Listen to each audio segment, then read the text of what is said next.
మీరు మొత్తం ప్రిపరేషన్ ఈ నెక్స్ట్ 15 డేస్ మొత్తం చేయాల్సిందంతా కూడా ఈ ఎంసీక్యూ ఒక్కొక్క ఎంసీక్యూని మీకు చెప్తా అన్నాను కదా, మళ్ళీ ఒక్కొక్క ఎంసీక్యూని 360 డిగ్రీస్లో ప్రతి ఆప్షన్ని 360 డిగ్రీస్లో అనలైజ్ చేసి పెట్టుకోవాలి. దాదాపు మీకు ఈ 24 అవర్స్లో ఈ లాస్ట్ 15 డేస్ ఇప్పటివరకు ప్రిపేర్ కాని వాళ్ళు ఎవరున్నా సరే ఈ 24 అవర్స్ టైంలో 18 అవర్స్, అవసరమైతే 18 అవర్స్ కూడా మొత్తం ఎంసీక్యూస్ వాటి అనాలిసిసే చేయాలి. ఒక రోజుకి వీలైతే 150 ఎంసీక్యూస్ ప్లస్ మేము ఇచ్చే ఒక 70 to 100 ప్లస్ పీవైక్యూస్ ఉంటాయి మళ్ళీ, ఓకే, వాటి రిలేటెడ్గా కనీసం ఒక 250 to 300 ఎంసీక్యూస్ని 360 డిగ్రీస్లో మనం ప్రాక్టీస్ చేయాలి. ఇది మనం చేయాల్సిన స్ట్రాటజీ. సెకండ్ థింగ్ ఏంటంటే మళ్ళీ వాటి రివిజన్ మిస్ చేయకూడదు ఎట్టి పరిస్థితుల్లో. థర్డ్ ఆస్పెక్ట్ వచ్చేసరికి grand test, full length grand test at least ఒక 4 to 5 రాయాలి. 4 to 5 full length grand test original exam mind set తోటి రాయాలి. ఈ 3 మనం ఖచ్చితంగా చేయాలి. ఓకే, అంటే సిలబస్లో ప్రతి టాపిక్ మీద మళ్ళీ టెస్ట్ రాసి ఉండాలి. ఇప్పుడు ఈ ప్రాక్టీస్ చేసిన ఈ 300 ప్లస్ ఎంసీక్యూస్ పర్ డే ఏవైతే ఉన్నాయో ఆ 300 ప్లస్ ఎంసీక్యూస్ ఒక్కొక్క సిలబస్ టాపిక్ మీద అయి ఉండాలి. ప్రతి సిలబస్ టాపిక్ మీద ఇప్పుడు ఎకానమీ మీద మనం ప్రాక్టీస్ చేస్తున్నాం, నిన్న ఎన్విరాన్మెంట్ అండ్ డిజాస్టర్ మేనేజ్మెంట్, మొన్న history and polity, general science, ఇవన్నీ అలా ఒక్కొక్క syllabus. Next Telangana state policies, socio economic outlook అంతా అవుతుంది, Telangana history and cultural heritage అవుతుంది. అలా ఒక్కొక్క సిలబస్ ఏరియా పైన మనము 200 ప్లస్ ఎంసీక్యూస్ ప్రాక్టీస్ చేస్తూ వస్తే, రీజనల్ టాపిక్స్ అయితే 200 మించి దొరకడం కష్టం అండ్ పీవైక్యూస్ తక్కువ ఉంటాయి కాబట్టి యూపీఎస్సీ స్టాండర్డ్లో. సో దీన్ని బేస్ చేసుకొని మనం దాదాపు 3000 ప్లస్ ఎంసీక్యూస్ ప్రాక్టీస్ చేయాలి. 3000 ప్లస్ ఎంసీక్యూస్ ఒక్కొక్క సిలబస్ టాపిక్ మీద అట్లీస్ట్ 150 కాదు, ఈవెన్ ఇఫ్ పాసిబుల్ 300 ఎంసీక్యూస్ ఉండాలి if possible per day. 18 hours plus పడుతుంది ఒక డే. ఒక్కొక్క ఎంసీక్యూ మీకు చదవడానికి 360 డిగ్రీస్లో అదొక హోల్ కాన్సెప్ట్ అన్నట్టుగా గుర్తుపెట్టుకుంటే ఒక్కొక్క దానికి 10 to 15 మినిట్స్ పడుతుంది మనకి. అలా మనం చదువుతూ రావాలి. ఇలా టోటల్గా 360 డిగ్రీస్ చదువుతూ వాటిని రివిజన్ చేస్తూ ప్రతి సిలబస్ టాపిక్ మీద చేస్తూ, మూడోది దాని తర్వాత ఫుల్ లెంత్ గ్రాండ్ టెస్ట్ రాయాలి. 4 to 5 full length grand test రాస్తే అప్పుడు మనకి 80 ప్లస్ కోర్స్ రావడానికి అవకాశం ఉంటుంది అవుట్ ఆఫ్ 150. ముందు నుంచి ప్రిపేర్ అవుతున్న వాళ్ళు ఇప్పుడు హ్యాపీగా ఫుల్ లెంత్ గ్రాండ్ టెస్ట్ డైరెక్ట్గా రాసుకుంటూ వెళ్ళొచ్చు, రీజనల్ టాపిక్స్ రివైజ్ చేసుకుంటూ రావచ్చు. Already history, Geography, polity, Indian topics చాలా చదివే ఉంటారు కాబట్టి ఇష్యూ లేదు. కొంచెం regional specific and current affairs, socio economic outlook and economic survey budget మాత్రం చూసుకుంటే సరిపోతుంది. ఇక దీంతోపాటు గ్రాండ్ టెస్ట్ ఒకటి రెగ్యులర్గా రాస్తూ రావాలి. అట్లీస్ట్ ఆల్టర్నేట్ డేస్ అయితే 2-3 డేస్కి ఒకసారి రాయాలి ఎగ్జామ్. ఇది మనం ఎవరు కొంత వెటరన్స్ ఆల్రెడీ ప్రిపేర్ అవుతున్న వాళ్ళు. సరే, ఇప్పుడు మీరు ఫ్రెష్గా కొంచెం మంది ప్రిపేర్ అవుతున్న వాళ్ళు చూస్తున్నారు కాబట్టి ఇది నేను చెప్తున్నా. సెకండ్ థింగ్ ఏంటంటే ఈ క్వశ్చన్ మీరు చదివేటప్పుడు ఫస్ట్ ఈ క్వశ్చన్కి సంబంధించిన ఇన్ఫర్మేషన్ 30-40% అంటే ఇన్ఫర్మేషన్ గ్యాదర్ చేయడం అనే ప్రాధాన్యత ఏదైతే మీరు ఇస్తున్నారో ఆ ప్రాధాన్యత కేవలం దాని వెయిటేజ్ 30 to 40% ఉండాలి. అంటే ఫర్ ఎగ్జాంపుల్ ఒక క్వశ్చన్ చదివితే దానికి మీరు ఏ అంశానికి ఎక్కువ ఇంపార్టెన్స్ ఇస్తారు? కంటెంట్కి ఎక్కువ ఇంపార్టెన్సా? కాదు, కంటెంట్ ఇంపార్టెంటే, బట్ కంటెంట్ పర్సంటేజ్ ఎంత? ఒక ఎగ్జామ్ రాసినప్పుడు మన ఎగ్జామ్ క్లియర్ అవ్వడానికి దాని కాంట్రిబ్యూషన్ ఎంత ఉంటుంది? కంటెంట్ కాంట్రిబ్యూషన్ అంటే 30 to 40%. ఎందుకంటే ఒరిజినల్ ఎగ్జామ్లో కూడా మనకి 40-50% క్వశ్చన్స్కి మించి తెలియదు, అసలు 50% తెలియడం ఇంపాసిబుల్. 30% మించి మనకి నిజంగా 35-40% కాన్ఫిడెంట్గా ఎస్ ఇది అబ్సల్యూట్లీ రైట్ అని పెట్టగలిగే స్థాయిలో ఉంటాయి. మిగతా అన్నీ కూడా మనం అనలైజ్ చేసుకొని అసెస్ చేసి రకరకాల ఎలిమినేషన్ టెక్నిక్స్ తోటి, ఇంటర్లింకింగ్ క్యాపబిలిటీస్ తోటి ఒక ఇంట్యూషన్ బిల్డ్ చేసుకొని మనం ఆన్సర్ చేయాల్సి వస్తుంది. ఇంట్యూషన్ అంటే ఒక మనకి సహజంగానే అది దాన్ని ప్రాక్టీస్ చేసి ఒక తర్కం లోపల బిల్డ్ అయిపోయి ఉంటుంది. ఆటోమేటిక్గా తర్కంతో మనం అనలైజ్ చేసి ఆన్సర్స్ పెట్టడానికి వస్తుంది. సో ఇప్పుడు మనం దేనికి ఎక్కువ ప్రియారిటీ ఇస్తాం? కంటెంట్గానే కాదు, కంటెంట్ పర్సంటేజ్ 30-40% ఉంటుంది ఒక క్వశ్చన్ మనం చదివినప్పుడు. అంటే కంటెంట్ మొత్తం తెలుసుకోవాలి, బట్ దానివల్లనే మన ఎగ్జామ్ క్లియర్ అవ్వడం కుదరదు. కంటెంట్ మొత్తం తెలుసుకోకుండా ఎక్కువ ఫోకస్ దేని మీద ఉండాలి? అది తెలుసుకోవడంతో పాటు అది మాత్రమే కాకుండా ఈ ఓరియంటేషన్ మీద ఉండాలి.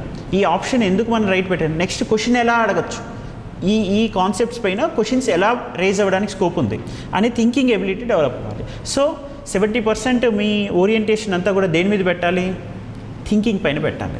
ఓకే, అంటే ఫాస్ట్గా థింక్ చేయడం, స్పాంటేనియస్గా థింక్ చేయడం, అండ్ కొంచెం అనాలిసిస్ కూడా డీప్గా చేయగలగడం, కాంప్రిహెన్షన్ అనేది డెవలప్ చేసుకోవడం, అంటే వేగంగా చదవడం, చదివే విధానం కూడా వేగంగా ఉండాలి. అండ్ విషయ సంగ్రహణ కూడా వేగంగా ఉండాలి, వేగంగా దాన్ని అసిమిలేట్ చేయగలగాలి. ఎందుకంటే పేపర్ లెందీగా ఉంటుంది కాబట్టి ఆ వేగం అనేది చదవడంలో ఉండాలి, ఆలోచనలో ఉండాలి, దాని తర్వాత దాన్ని డెలివరీ చేయడంలో కూడా ఉండాలి. ఇది మనం డెవలప్ చేసుకోవాల్సిన స్కిల్స్. అంటే మనకి కంటెంట్, ఓరియంటేషన్, స్కిల్ ఇవన్నీ క్రోడీకరిస్తే ఈ ఎగ్జామ్ క్లియర్ చేయడం చాలా ఈజీ అవుతుంది. నిజం చెప్పాలంటే ఈ టైం వరకు కూడా బేసిక్స్ మాత్రమే ఉండి, ఎగ్జామ్ ఓరియంటేషన్ పరిచయం ఉండి, ఇన్ఫర్మేషన్ బాగా లేకపోయినా కూడా వెళ్ళి ఎగ్జామ్ హాల్ మేనేజ్మెంట్ స్కిల్స్ తెలిసిన వాళ్ళు 75 to 80+ స్కోర్స్ తెచ్చుకొని ఆరామ్సే బయటకు వస్తారు. ఓకేనా? అండ్ మెయిన్స్కి ఇంత స్పెసిఫిక్ కంటెంట్ అనేది అవసరం ఉండదు, కానీ మెయిన్స్కి రెలవెంట్ కంటెంట్ అవసరం. కంటెక్స్చువల్ సెన్సిటివిటీ ఉండాలి. ఆ రిలవెంట్గా రాయాలి, కంటెక్చువల్గా రాయాలి, అండ్ కన్సైజ్ చేసి రాయగలగాలి. జార్గన్ రిలవెంట్గా రాయాలి మళ్ళీ, అంటే పదజాలం, పరిభాష ఆ సబ్జెక్ట్ సంబంధించి. కాబట్టి మెయిన్స్లో ఈ ప్రిలిమ్స్ ఉన్నంత ఆబ్జెక్టివ్ అక్యురేట్ కంటెంట్ కన్నా రెలవెంట్ కంటెక్చువల్ కంటెంట్ ఇంపార్టెంట్. అంటే సందర్భాన్ని అనుసరించి దానికి తగ్గట్టు ఏదైతే రెలవెంట్ పాయింట్స్ రాస్తామో అప్పుడు మనకి మార్కులు వస్తాయి. ఓకే, సో ఎక్కువ ఫోకస్ అంతా ఇప్పుడు దేని మీద ఉండాలి దీని విషయంలోకి వచ్చేసి ప్రిలిమ్స్లో? సో కంటెంట్తో పాటు కంటెంట్ వెయిటేజ్ 1/3 ఉంటుంది, మిగతా వెయిటేజ్ అంతా ఓరియంటేషన్, స్కిల్ డెవలప్మెంట్ దీని మీద ఉంటుంది. ఓకేనా? ఈ లాస్ట్ 15 డేస్లో మీరు చేయాల్సినటువంటి ప్రాక్టీస్ ఇది మాత్రమే. ఇప్పుడు మాత్రమే స్టార్ట్ చేసిన వాళ్ళకి ఇది హెల్ప్ అవుతుంది, ఇప్పుడు నేను చెప్పిన mechanism. So everything you should note it out. Next, which among the following is are given by NS Viswanathan committee constituted to study primary urban cooperative banks in the country. See, primary urban cooperative banks అనేవి ఏం చేయాలి? ఇవి దేనికోసం ఏర్పాటు చేశారు? Small finance బ్యాంక్స్గా ఏర్పాటు చేయడం జరిగింది. సింపుల్. ఇవి యూనివర్సల్ బ్యాంక్స్గా కూడా పనిచేస్తాయి. ఇవి ఆర్బీఐ దీనికి సంబంధించి ఆర్బీఐ అపాయింటెడ్ ఎక్స్పర్ట్ ప్యానెల్ అనేది దీనికి సంబంధించినటువంటి రిపోర్ట్ ఒకటి ఇచ్చింది. ఏమనంటే ద కమిటీ రిపోర్ట్ ఇస్తుంటుంది, దానికి సంబంధించినటువంటి రెగ్యులేషన్ కూడా ఆర్బీఐ ఆధ్వర్యంలోనే ఉంటుంది, నియంత్రణ కూడా. ఇక్కడ మీరు గమనించిన the committee under the chairman of farmer RBI deputy governor NS Viswanathan ఈ 4-tier సిస్టమ్ ప్రపోజ్ చేశారు. 3-tier సిస్టమ్ కాదు, స్ట్రక్చర్. 4-tier స్ట్రక్చర్ అనేది ప్రపోజ్ చేయడం జరిగింది అర్బన్ కోఆపరేటివ్ బ్యాంక్స్ అనేవి. అంటే వాటి డిపాజిట్ సైజ్ ఎంత ఉండాలి, ఒక స్మాల్ ఫైనాన్స్ బ్యాంక్స్కి సంబంధించినటువంటి డిపాజిట్ థ్రెషోల్డ్ ఎంత ఉండాలి, ఎంతవరకు డిపాజిట్స్ తీసుకోవచ్చు, అంటే కంప్లీట్ బ్యాంకింగ్ ఫెసిలిటీస్ అనేవి పెనిట్రేట్ అవ్వడానికి, ఇది డీప్ రూటెడ్గా వెళ్ళడానికి ఉపయోగపడేటువంటి మెకానిజం అనమాట. ఇది ఇంక్లూజివ్ ఫైనాన్షియల్ మెకానిజం ఇది. సో దీన్ని బట్టి అంటే సమ్మిళిత ఆర్థిక విధానానికి సంబంధించింది. నెక్స్ట్, సో క్యాపిటల్ అవైలబిలిటీని బట్టి దానికి సంబంధించిన కొన్ని పరిమితులు విధిస్తారు. అంటే ఎంతవరకు అది డిపాజిట్ చేసుకోవచ్చు, ఎంతవరకు అది మూలధనాన్ని సమీకరించవచ్చు, ఎంతవరకు అది వెచ్చించవచ్చు, ఎంతవరకు అది రుణాన్ని ఇవ్వచ్చు. ఓకే, ఇలాంటి కొన్ని కండిషన్స్, థ్రెషోల్డ్స్ అనేవి పెట్టడం జరిగింది. అయితే ఇది 3-tier స్ట్రక్చర్ కాదు, 4-tier స్ట్రక్చర్ అని ఇక్కడ సజెస్ట్ చేయడం జరిగింది. ఎవరు? NS Viswanathan అనమాట. ఓకే, ఆ రిపోర్ట్ రిలీజ్ చేసినప్పుడు ఆ రిపోర్ట్లో ఈ కమిటీ ఏం చెప్తుందంట, 3-tier cooperative banks with deposits of 1,000 crore to 10,000 crore must function like small finance banks.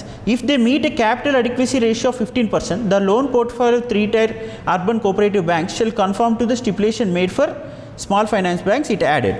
Tier 4 UCBs ఏవైతే ఉన్నాయో urban cooperative banks with deposits of over 10,000 crore, అంటే 1,000 crore నుంచి 10,000 crore మధ్యలో ఉన్నప్పుడేమో 3-tier స్ట్రక్చర్ ఫాలో అవుతుంటాయి. వాటికి కొంత క్యాపిటల్ అడిక్వసీ రేషియో అంటే ఏంటో మళ్ళీ మీకు తెలియాలి. చూడండి, క్యాపిటల్ అడిక్వసీ ఇప్పుడు ఏదైనా మీరు 15% మీరు ఒక మూలధనాన్ని సమీకరించి అందులో రిస్క్ ఎంత ఉంది, రిస్క్ లేనిది ఎంత ఉంది అని చెక్ చేసుకోవాలనుకోండి. ఇప్పుడు నేను ఉన్నాను, ఒకరికి అప్పు ఇచ్చాను, ఆ అప్పుకు సంబంధించినటువంటి ఏ విధమైన తనఖా తీసుకోలేదు, అప్పుడు దాని రిస్క్ వెయిటెడ్ ఎంత? 100% అనుకుంటే. అదే రిస్క్ ఎంత? ఒకవేళ అప్పు ఇచ్చాను, ఆ అప్పుకి ఏదో కొలాటరల్ భూమి తీసుకున్నాం, ఆ భూమి విలువ ఇచ్చినప్పుడే సగం మాత్రమే ఉంటుంది, అప్పుడు రిస్క్ వెయిట్ ఎంత? 50%. ఒకవేళ ఆ భూమి 85% వాల్యూ వస్తుంది, మనకి ఇచ్చిన అప్పులో 85% భూమి వాల్యూ ఇస్తుంది. అంటే 100 రూపాయల అప్పు నేను ఇచ్చాను, కానీ అతను నాకు తనఖాగా పెట్టిన భూమిలో 85 రూపాయలు మాత్రమే నేను అమ్ముకోవడానికి వస్తుంది అనుకోండి, లేదా 85 రూపాయలు తిరిగి అమ్మితే వస్తుంది, అంటే 15 రూపాయలు తగ్గుతుంది. సో ఇలా మనం ఏం చేస్తాము, మనం సమీకరించినటువంటి మూలధనానికి సంబంధించినటువంటి విలువ ఏ స్థాయిలో ఉందని చెక్ చేసుకుంటూ ఉండాలి. సో ఇది ఇన్వెస్టోపీడియాలో కొడితే, ఇంగ్లీష్లో ఉన్నప్పటికీ తెలుగు మీడియం విద్యార్థులు ఇన్వెస్టోపీడియాలోనే కొట్టండి. దాన్ని కావాలంటే ఒకసారి గూగుల్ ట్రాన్స్లేట్లో వేయండి, వేస్తే ఇంకొంచెం సమాచారం త్వరగా అర్థమవుతుంది. ఇంగ్లీష్లో కొంచెం చదవండి, తర్వాత తెలుగు చదవండి. అందుకే నేను ఒక్కొక్క MCQకి 15 minutes పడుతుందని చెప్తున్నాను. పట్టిన టైం పర్లేదు, but conceptual understanding important. Okay. ఇలా అంటే వాళ్ళకు ఉన్నటువంటి మూలధన సమీకరణను బట్టి అది ఏ టైర్ స్ట్రక్చర్ ఉండాలి, ఎంతవరకు సమీకరించాలి అండ్ వాటి మెకానిజం ఎలా ఉంటుంది అని చెప్పడం జరిగిందనమాట సింపుల్గా. సో ఇంకా డీప్ రూటెడ్గా మనం ఏమీ వెళ్ళక్కర్లేదు, పెరిఫెరల్ అండర్స్టాండింగ్ సరిపోతుంది. అసలు అర్బన్ కోఆపరేటివ్ బ్యాంక్స్ అంటే ఏంటి, స్మాల్ ఫైనాన్స్ బ్యాంక్స్, అవి ఎవరి రెగ్యులేషన్లో ఉంటాయి, ఆర్బీఐ రెగ్యులేషన్లో ఉంటాయి. దేనివల్ల ఇవి బయటకు వచ్చాయి, ఏ రిపోర్ట్ ఇవ్వడం వల్ల, ఎవరి ఇవ్వడం వల్ల, డిప్యూటీ డైరెక్టర్గా ఉన్నటువంటి ఆర్బీఐకి సంబంధించిన ఎన్ విశ్వనాథన్ కమిటీ వల్ల దానికి సంబంధించిన రిపోర్ట్ ఒకటి వచ్చింది. దానిలో క్యాపిటల్ ఎంత ఉండాలి, దాని డిపాజిట్ రేషియో ఎంత ఉండాలి, దాని ఫంక్షనింగ్ ఎలా ఉండాలని రికమెండేషన్స్ ఇవ్వడం జరిగింది. దాన్ని బట్టి అది 3 టైర్ స్ట్రక్చరా 4 టైర్ స్ట్రక్చరా అని ఇచ్చారు. ఖచ్చితంగా 3A ఖచ్చితంగా 4A అని కాదు, దానికి ఉన్నటువంటి మూలధన సమీకరణను బట్టి క్యాపిటల్ అడిక్వసీని బట్టి దాని థ్రెషోల్డ్ దాని టైర్ స్ట్రక్చర్ని డిసైడ్ చేయడం జరిగింది. Okay, next which one of the following statements is not correct అంటున్నారు. ఇక్కడ చూడండి, జీడిపి డిఫ్లేటర్ విషయంలో మీరు కన్ఫ్యూజ్ అయి ఉండొచ్చు. సో డైరెక్ట్గా ఇక్కడ D option is not correct. First statement, second statement, third statement అనేది రైట్. ఇక్కడ అంటే ఏబిసి రైట్. ఏంటిది రియల్ జీడిపి అనేది మీకు తెలుసు. ఏంటి రియల్ జీడిపిలో ఏముంటుంది, ఒక కామన్ ప్రైసెస్ అంటే నాకు 2010లో ఒక పెన్ను విలువ 10 రూపాయలు. ఓకే, అదే 10 రూపాయలతో నేను ఇప్పుడున్నటువంటి పెన్నుల్ని క్యాలిక్యులేట్ చేస్తాను. ఆ కామన్ ప్రైస్ తోటి నేను క్యాలిక్యులేట్ చేస్తే అందులో ఇన్ఫ్లేషన్ యాడ్ చేసానా, యాడ్ చేయలే. ఇన్ఫ్లేషన్ యాడ్ చేయకుండా 2010లో ఈ పెన్నుకున్న విలువతోనే ఇప్పుడు లెక్కిస్తున్నా ఈ పెన్నుని.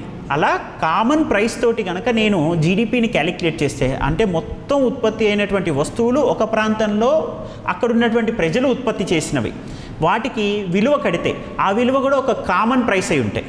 అంటే ఒకప్పుడు ఉన్నటువంటి బేస్ ప్రైస్ ఏదైతే ఉందో ఆ ప్రైస్తోనే లెక్కిస్తే, దానికి నేను పెరిగిన ధరలను కలపకుండా ఉంటే అప్పుడు అది ఏమవుతుంది, అది రియల్ జీడిపి అవుతుంది. ఒకవేళ పెరిగిన ధరలు కలిపితే ఏమవుతుంది, అది నామినల్ జీడిపి అవుతుంది. సో వాస్తవ స్థూల దేశీయోత్పత్త లేదా నామమాత్రపు స్థూల దేశీయోత్పత్త అనేది ఏంటి, ధరల ఆధారంగా నిర్ధారిస్తాం. ఒక స్థిర ధరల వద్ద మాత్రమే మనం లెక్కించుకుంటే రియల్ జీడిపి అని వస్తుంది, అందులో ఇన్ఫ్లేషన్ ఇంక్లూడ్ అవుతుంది. సో ఇలాంటిది అక్కడ ఫస్ట్ స్టేట్మెంట్ మనకి చెప్తుంది. సో ఇప్పుడు మీకు అర్థమవుతుందా నేను చెబుతున్న విధానం ఎలా ఉంది? మీరు ఆ కాన్సెప్ట్ అంటే మీకు ఆ కాన్సెప్ట్ ఎలా ఉంటుంది, అప్లికేషన్ ఓరియంటెడ్గా ఉంటుంది. ఇప్పుడు మనం కిచెన్ ఎకనామిక్స్లో ఉప్పు పప్పు కారం కొంటున్నప్పుడు మనం ఎలా విశ్లేషిస్తున్నాం అంత తేలిగ్గా చెప్పడం జరుగుతుంది కదా, అలానే వెళ్ళాలి. సో ఇప్పుడు potential GDP is real GDP, is the real GDP that the economy would produce if its resources were fully employed. Potential GDP and real GDP. ఇప్పుడు మీరు చూడండి, పొటెన్షియల్ ఒక ఎకానమీకి 100 వస్తువులను ఉత్పత్తి చేసే కెపాసిటీ ఉందనుకోండి, దాన్ని పొటెన్షియల్ జీడిపి. యాక్చువల్ జీడిపి ఏమవుతుంది, యాక్చువల్ జీడిపి 50 ఉత్పత్తి అయ్యి అనుకోండి, అది యాక్చువల్ జీడిపి. సమ్టైమ్స్ 150 ఉత్పత్తి అయితే actual GDP is more than that of potential GDP, అంటే దాని సామర్థ్యం కన్నా మించి ఉంది ఉత్పత్తి అని అర్థం. అలా so nominal GDP is calculated by valuing outputs of different years at constant prices. So nominal GDP is calculated by valuing outputs of different years at constant prices. అంటే స్థిర ధరల వద్ద మీరు ఏం చేస్తున్నారు, అవుట్పుట్స్ని క్యాలిక్యులేట్ చేస్తూ వస్తున్నారు. Nominal GDP is calculated by valuing outputs of different years మళ్ళీ different years at constant prices అని చెప్తున్నారు. సో ఇప్పుడు మనం ఏం చేద్దామంటే ఒకసారి చూడండి, ఈ fourth statement, real GDP per capital is the ratio of real GDP divided by not population. ఇప్పుడు పాపులేషన్తో మీరు డివైడ్ చేస్తే ఏమవుతుంది రియల్ జీడిపిని, అది పర్ క్యాపిటల్ ఇన్కమ్ వస్తుంది కదా. రియల్ మీరు ఒక మొత్తం దేశానికి సంబంధించిన ఆదాయం ఒక్కొక్కడికి ఎంత అని డివైడ్ చేసి చెప్తారు, అది తలసరి ఆదాయం. కానీ దానికి సంబంధించింది కాదు ఇది పర్ క్యాపిటల్. ఇది ఏంటిది ఇక్కడ రియల్ జీడిపి అనేది దానికి సంబంధించింది కాదు, ఇది పర్ క్యాపిటల్ ఇన్కమ్గా వాస్తాం real GDP. Real GDP is calculated by dividing GDP over GDP deflator అంటున్నాం. చూడండి, జీడిపి డిఫ్లేటర్ అంటే ఏంటి, జీడిపి డిఫ్లేటర్ అంటే ఇది మనం మన దేశంలో కన్జ్యూమర్ ప్రైస్ ఇండెక్స్ తీసుకుంటాం, హోల్సేల్ ప్రైస్ ఇండెక్స్ తీసుకుంటాం, జీడిపి డిఫ్లేటర్ అని తీసుకోం. జీడిపి డిఫ్లేటర్ ఎక్కడ తీసుకుంటాం, వెస్టర్న్ కంట్రీస్లో ఎక్కువగా ఫాలో అవుతుంటారు, యూరోపియన్ యూనియన్ కంట్రీస్లో. సో ఈ జీడిపి డిఫ్లేటర్ ఏం చేస్తుందంటే కొన్ని ప్రతిపాదిత వస్తువులకి సంబంధించి మాత్రమే ఆ ధరల పెరుగుదలను కన్సిడర్ చేయకుండా ఆ మొత్తం ధరల పెరుగుదలను ఇది కన్సిడర్ చేస్తుంది, పరిగణిస్తుంది. ఇది జీడిపి డిఫ్లేటర్ అనేది. ఓకే, ఇప్పుడు ఒక బాస్కెట్ ఆఫ్ గూడ్స్ ఉంటాయి, ఆ బాస్కెట్ ఆఫ్ గూడ్స్కి సంబంధించి ధరలు పెరిగాయా తగ్గాయా అని చెప్పి దేశానికి సంబంధించినటువంటి ద్రవ్యోల్బణాన్ని అంచనా వేసే విధానం భారతదేశంలో ఉంటుంది. సాధారణంగా భారతదేశంలో ఏదైనా ఏ ఇన్ఫ్లేషన్ని ప్రామాణికంగా తీసుకుంటారు, కన్జ్యూమర్ ప్రైస్ ఇండెక్స్ని ప్రామాణికంగా తీసుకుంటారు. సో ఆ కన్జ్యూమర్ ప్రైస్ ఇండెక్స్ని ప్రామాణికంగా తీసుకొని అందులో కొన్ని బాస్కెట్ ఆఫ్ గూడ్స్ ఏదో రిప్రజెంటేటివ్ గూడ్స్ అంటే కొన్ని వెజిటేబుల్స్ ఉంటాయి, హెడ్లైన్ ఇన్ఫ్లేషన్ పూర్తిగా తీసుకుంటే, అందులో పెరిషబుల్ గూడ్స్ ఉంటాయి, కొన్ని పెట్రోలియం చమురు వీటికి సంబంధించినవి ఉంటాయి, కొన్ని ఇలా రకరకాల వస్తువులు ఓకే, ఈ పెన్నులు ఉంటాయి ఇలాంటివి, దీని ధరలు ఎంత ఉన్నాయి యావరేజ్గా అని చూసి అలా ఒక 600 ప్లస్ గూడ్స్ ఏవైతే ఉంటాయో కొన్ని ఎగ్జాంపుల్గా అనుకోండి, ఆ గూడ్స్కి సంబంధించిన ధరలు ఎలా ఉన్నాయి, వాటి పెరుగుదల ఎలా ఉంది అని వాటిని మాత్రమే పరిగణలోకి తీసుకొని దేశానికి సంబంధించినటువంటి మొత్తం ఇన్ఫ్లేషన్ని పరిగణలోకి తీసుకుంటారు మన దేశంలో. బట్ అలా కాదు జీడిపి డిఫ్లేటర్ అంటే. జీడిపి డిఫ్లేటర్ ఏం చేస్తుంది, మొత్తం దేశంలో ఉత్పత్తి అయిన అన్ని వస్తువుల ధరల పెరుగుదలను పరిగణలోకి తీసుకుంటుంది. ఓకేనా? సో అది ఇక్కడ చెప్తున్నటువంటి విషయం, జీడిపి డిఫ్లేటర్ని పరిగణలోకి తీసుకోవాలి. అప్పుడు పరిగణలోకి తీసుకోవాలంటే ఏం చేయాలి, అప్పుడు నామినల్ జీడిపి ఎంత, రియల్ జీడిపి ఎంత అని చూసుకొని వాటి నిష్పత్తిని ఇంటూ 100 చేస్తే ఎంత పర్సెంటేజ్ పెరిగింది అని చెప్పడానికి వస్తుంది.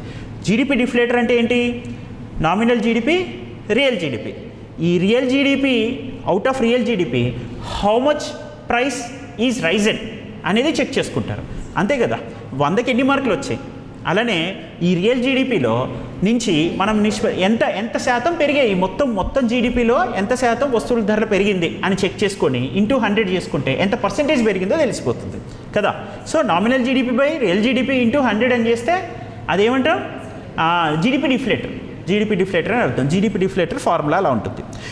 సో ఇది నెక్స్ట్, ఇది సిడిఎస్లో 2021లో అడిగారు. Who among the following operates and maintains the national electronic fund transfer. ఎవరు, ఇంకా RBI. Okay, payments corporation of India గురించి కూడా అడిగాడు. అది ఎప్పుడు 2016 యూపీఎస్సీ క్వశ్చన్ అనుకుంటుంది.